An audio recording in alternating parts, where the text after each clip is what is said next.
जब मेरी police officer से बात हुई तो उन्होंने मेरे को बताया कि भाई जिस रात को आप हॉस्पिटल जा रहे थे ना, उसी पॉइंट ऑफ टाइम पे आपके डैड आए थे यहाँ पर एंड आपके घर वालों ने।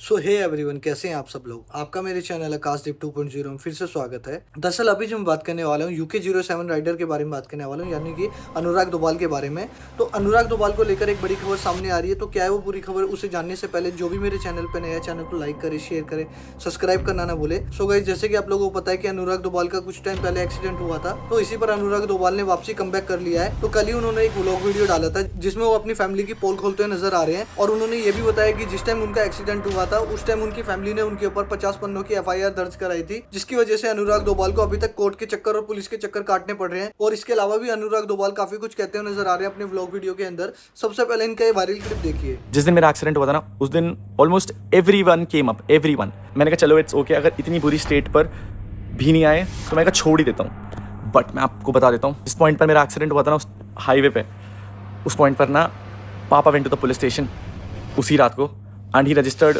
N complain. बहुत सारी चीज़ें लिखी थी उस कंप्लेन लेटर में, मुझे नहीं पता चला उस पॉइंट ऑफ टाइम पे। जैसे जैसे वक्त बीतता उस कंप्लेन लेटर्स पे इन्वेस्टिगेशन होती रही।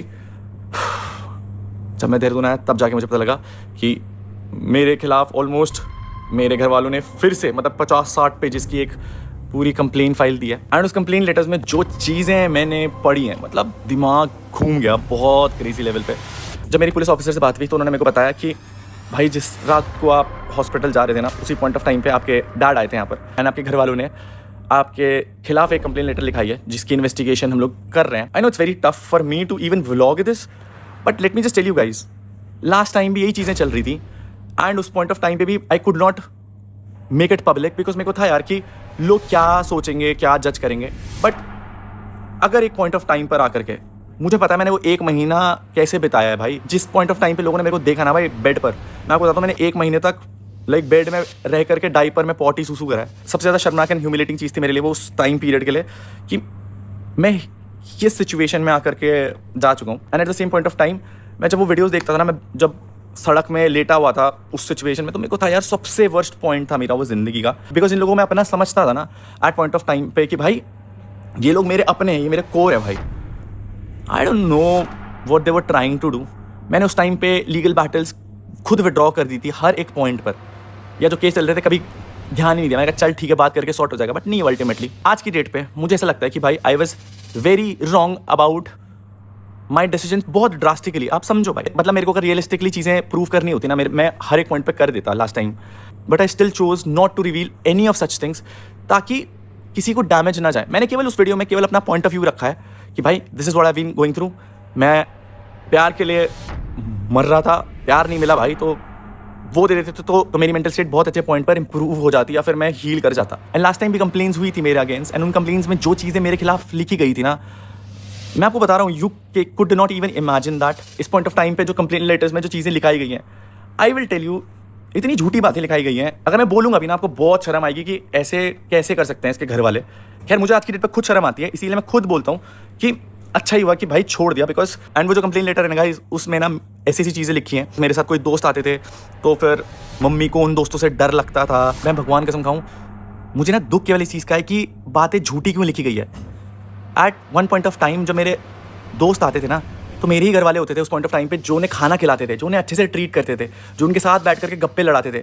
बट जस्ट बिकॉज मुझे गलत साबित करना है पूरी दुनिया के सामने, तो पूरा POV ही बदल के रख दिया गया। तो राइट नाउ आज की डेट पे हमारे खिलाफ एक केस चल रहा है गाइस। इवन आज भी मेरे को पुलिस स्टेशन जाना है उन्हीं सारी चीज़ों की डिस्कशन के लिए, उन्हीं सारी चीज़ों के बारे में बात करने के लिए। बट मैं ओपनली बोलता हूँ, मैंने वो लूप बंद कर दिया था, मैंने वो चैप्टर ही क्लोज कर दिया था अपनी ज़िंदगी का। बट अगर नहीं रुकना सामने वालों को, तो आई विल टेल यू, मैं अब लीगली फाइट करने वाला हूँ हर एक एस्पेक्ट पे। इवन फॉर माई लैंड, जो मेरी ज़मीन थी, इवन जो उस घर का हक था। Because I will tell you guys, वो जो घर था ना हमारा, वो घर दादाजी ने बनवाया है। वो घर बना है 2014 में, एंड दादाजी की डेथ हुई है 2022 में। आई गेस बहुत सारे मैच्योर लोग होंगे जिन्हें पता है, उन्हें पता है कि अगर कोई एंसेस्ट्रल प्रॉपर्टी है, फॉर एन एग्जाम्पल दादाजी ने कोई प्रॉपर्टी बनाई है, तो उसका राइट उनके बेटे के बेटों तक आता है। आप लोगों ने एक चीज़ नोटिस करी होगी कि एक नोटिस बहुत ज़्यादा वायरल हो रहा था चीज़ों को लेकर के कि मेरे को डिसोन कर दिया गया। आप मेरे को डिसोन केवल अपनी प्रॉपर्टी से कर सकते हो, जो आपने कमाई है। एंड मैं तो उस घर का हिस्सा भी नहीं मांग रहा था, मेरी उस घर से यादें जुड़ी थी, मैं उस घर में पला बड़ा था, इसलिए मैं उस घर में आना चाहता था। एंड मैं आपको बताता हूँ, मुझे उस घर में इसलिए नहीं जाना था कि मुझे उस घर में हिस्सा चाहिए था, मुझे उस घर में एक कमरा चाहिए था, या मुझे उस घर की प्रॉपर्टी चाहिए थी। आई स्वेयर अपॉन, मैं उस घर में पला बड़ा हूँ, मैं दादाजी के साथ मेमोरीज है मेरी उस घर में।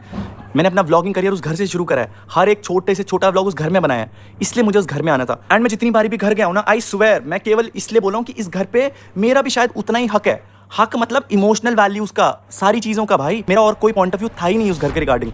And I trust in Indian judiciary, जो गलत होगा ना उसको उसके कर्मों का फल मिल जाएगा। एंड इस टाइम पे I choose to fight back guys, I choose, because अगर मैं नहीं करूंगा तो मेरे बच्चे को कौन संभालेगा।